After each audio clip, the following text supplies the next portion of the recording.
Good morning बच्चों। आज हम सेकंड क्लास में हिंदी का चैप्टर 12 पढ़ेंगे, जिसका नाम है मकड़ी से सीख। तो आप देख सकते हैं, जैसे कि आप जानते ही होंगे कि दुनिया का हर कोना वीरों तथा उनकी गाथाओं से भरा हुआ है। यूरोप भी इस मामले में पीछे नहीं है। यहाँ भी एक से बढ़कर एक वीर हुए हैं। उन्हीं वीरों में से एक राजा ब्रूस था। वह वीर के साथ साथ काफ़ी साहसी था। साहसी मतलब हिम्मत वाला, वीर मतलब बहादुर। उसने शत्रुओं को कई बार हराया था, लेकिन पिछले कई युद्धों में उसकी लगातार हार हो रही थी। यानी उसने अपने दुश्मनों को कई बार हराया था, लेकिन पिछले कई युद्धों में, कई लड़ाइयों में उसकी बार बार हार हो रही थी। इस कारण उसके सैनिक तक उसका साथ छोड़कर चले गए थे, और ऐसा होने से उसके सैनिक भी उसका साथ छोड़ के चले गए, तथा उसे अपना साम्राज्य कहते हैं राज्य को, तो उसे अपना साम्राज्य भी छोड़ना पड़ा था। अकेला रह गया। जब सैनिक चले गए तो फिर उसे अपना साम्राज्य छोड़ना पड़ा। ब्रूस की समझ में नहीं आ रहा था कि वह किस प्रकार घर परिवार, राजपाट और महल दोबारा हासिल करे, यानी जो कुछ खो चुका था उसको किस तरह से दोबारा प्राप्त करे। शत्रुओं से छिपते छिपाते वह एक घने जंगल की छोटी सी गुफा में जा बैठा, और शत्रुओं से बचते बचाते, छिपते छिपाते वो कहाँ पहुँचा? एक घने जंगल के अंदर एक गुफा बनी हुई थी, उस गुफा में जाके छुप गया। वह वहाँ बैठे बैठे कुछ सोच विचार कर रहा था। तभी उसका ध्यान दीवार पर चढ़ती एक मकड़ी पर गया। वो वहाँ सोच ही रहा था कि क्या करना चाहिए उसे, क्या नहीं करना चाहिए। तभी उसका ध्यान एक दीवार पर चढ़ती हुई मकड़ी पर गया। उसने देखा कि मकड़ी कुछ ऊंचाई तक चढ़ी और फिर अचानक फिसल कर गिर गई। फिर उसने दीवार पर दोबारा चढ़ना शुरू किया, और वह पहले से अधिक ऊंचाई तक चढ़कर फिर गिर गई। इसी तरह उसने कई बार प्रयास किया, और हर बार वह चढ़कर गिर जाती, लेकिन उसने प्रयास करना जारी रखा। अंततः वह उस जगह पर पहुंच गई जहां वह पहुंचना चाहती थी।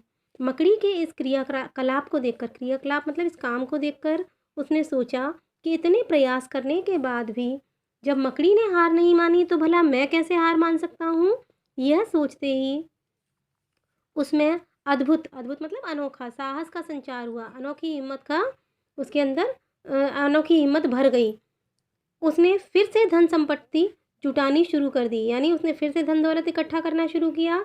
इस संपत्ति के बल पर उसने फिर से सेना इकट्ठी की, और जब उस पर कुछ धन संपत्ति इकट्ठी हो गई तो उसने फिर से एक सेना बनाई। जब काफ़ी संख्या में सैनिक इकट्ठे हो गए तो उसने पूरी ताकत से शत्रुओं पर आक्रमण कर दिया। दोनों ही ओर के अनेक सैनिक मारे गए, लेकिन राजा ब्रूस की इच्छा शक्ति के आगे शत्रु टिक ना सके। इच्छा शक्ति मतलब जो उसने मन में दृढ़ विश्वास कर रखा था कि उसे जीतना ही है, और वो शत्रु टिक नहीं पाया और बुरी तरह से हार गए। कौन? उनके दुश्मन। उसके बाद राजा ने अपना घर परिवार, राजपाट और महल दोबारा हासिल कर लिया तथा सुख से जीवन बिताने लगा। इस प्रकार राजा ब्रूस के जीवन हमें यह सिखाता है कि विकट से विकट यानी मुश्किल से मुश्किल परिस्थिति में भी घबराना नहीं चाहिए, बल्कि हिम्मत से काम लेना चाहिए, और हर एक छोटी से छोटी चीज़ से प्रेरणा लेनी चाहिए। जैसे मकड़ी बहुत छोटी सी थी, लेकिन उसने उससे प्रेरणा पा करके अपना राजपाट दोबारा से हासिल किया। तो हमें भी उसकी तरह से हर छोटी से छोटी चीज़ से प्रेरणा लेनी चाहिए, अपनी हिम्मत नहीं हारनी चाहिए। तो देखिए, यहाँ पर ये शब्द अर्थ दिए हैं, इसको आपको फेयर कॉपी में करना है, और उसके बाद यहाँ पर ये 3 प्रश्न हैं, और यहाँ पर खा नंबर पर ये 4 प्रश्न हैं।